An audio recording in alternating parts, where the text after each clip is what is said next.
Yan, sa ano naman natin, grills, ayan, napabricate na rin yung grills. Meron na yung kabit dyan, may grills na.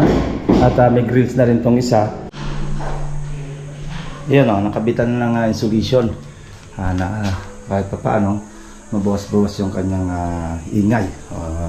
Medyo naka-soundproof tayo.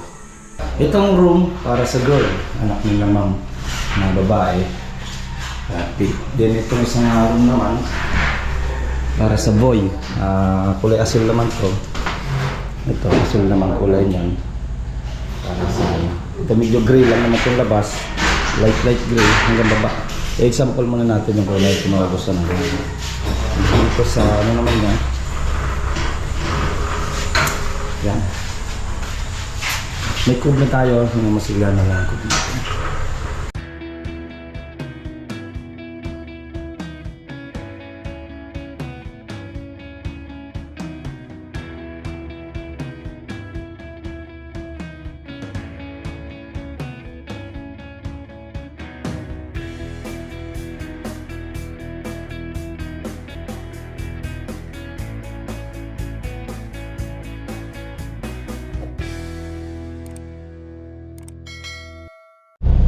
Yun, mainit na umaga sa inyo at good morning, welcome back ulit sa ating YouTube channel. Update na ulit natin itong project natin ng Lemon Prosa Phase 3 Corner Lot 3 Room. Yan, at Linea ito mga bossing.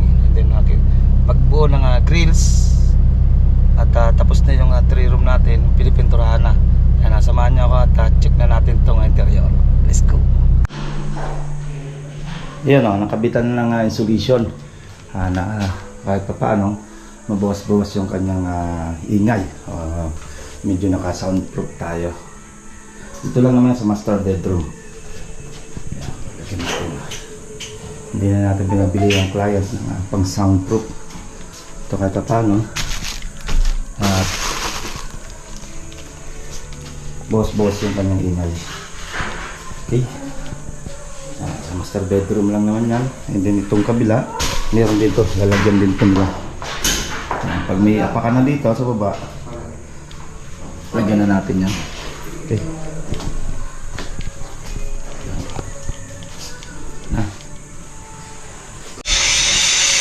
Natin ka na.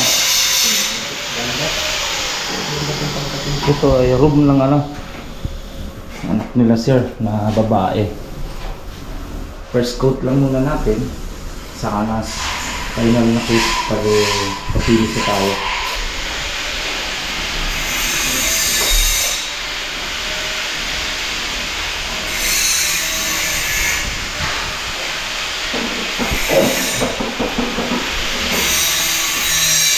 Dito sa kabila, master bedroom. Ayan, nakabit na yung kanyang tube. Ayan, tatakpan na lang. Hindi yung kanyang pin light. Okay.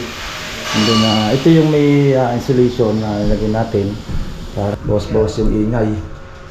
Then, ito na lang yung cube na lang dito nakakabit. Okay. Yung isang room, itong isang room para sa anak nila siya na lalaki, kulay medyo asul kulay nito. Okay. Pinakulayan ng isa, kakabit na natin yung pinto para hindi masyadong magdumi na. Ito, pero papilis pa.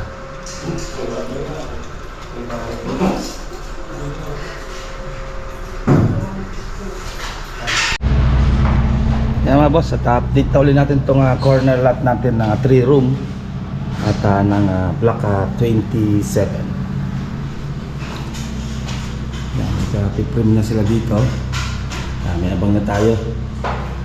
Lipas ng ilang araw, meron itong metal paring. Pina-spot natin sa steel leak, and then pinturahan na lang naman yan ng primer yung pinag-ispatan. Okay. Then PVC panel dito, PVC panel din doon. Yan, sa ano naman natin, grills, ayan, napabricate na rin yung grills. Meron na yung kabit dyan, may grills na. At may grills na rin tong isa. Pero pabricate na lang naman grills. Ayan. Pipinturahan ng masilya na lang yung grills niya.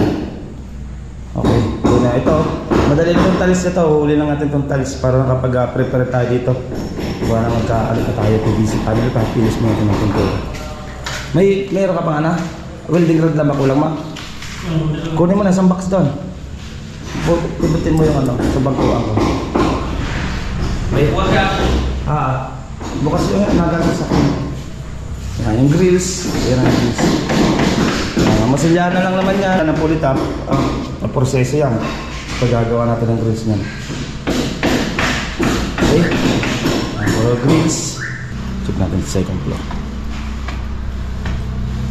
Dito sa second floor natin, ayan, nakabit na yung insulation. Insulation na to hanggang doon sa taas. Yan, ito na lang ilalim. Itong ilalim, bababa yan dito. Okay, hindi na ito. Pintura na lang naman to. Sa taas ng hagdan. Yan, may kulay na itong isang room. Itong isang room. At nagpahabol si client ng outlet para sa aircon na window type. Yan. Pinakat na natin. Yan, dyan na lang naman yan. At primer na tayo dito ng flat lattice. Second coat na ng primer. Okay, hindi na ipintura na lang. Hindi mo natin pinapinis dahil yung outlet, yan. Tatakpan muna natin outlet na. Dito sa isang room, kulay na siya. First coat muna, saka natin yung final ng kulay. Itong room para sa girl, anak nila ma'am na babae. Then itong isang room naman para sa boy, kulay asul naman to.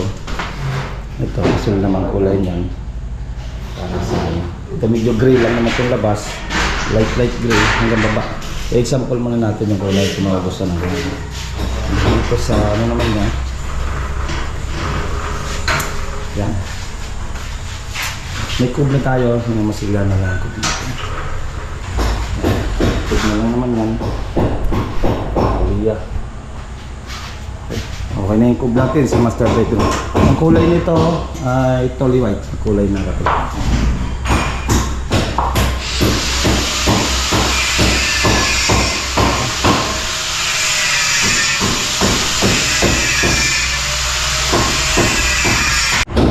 Yan mga boss, yan ang ating update dito sa block 27 ng corner lot 3 room.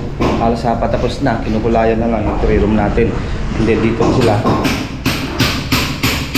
Dito na sila baba na. Frame na, ginagawa na frame dito. Frame para sa sa PVC panel. Okay? Yan mga boss, yan naman natin update. Next update natin, pag hindi yung St. Joseph, itong block 34. Update natin kung ano sa dalawang ma-upload natin. Okay, yan naman na update natin. Maraming salamat. Hanggang dito na lang mga boss at ingat-ingat tayo. Bye-bye. Ito pong J. Uragon Vlog, napakaganda po ng channel na ito, no? Tungkol po ito sa construction. Actual construction po ang channel na ito, no? Pag pinanood nyo po ito, panalo po kayo sa channel na ito. Napakaganda po ng mga video niya. Lalo na pong magaganda, no, yung mga iba't ibang design niya. Kakaiba po yung mga iba't ibang design niya sa mga kisame. Subukan nyo po panoorin J. Uragon Vlog na ito. Matutuwa po kayo pag pinanood nyo po yung mga video niya. Maraming salamat po.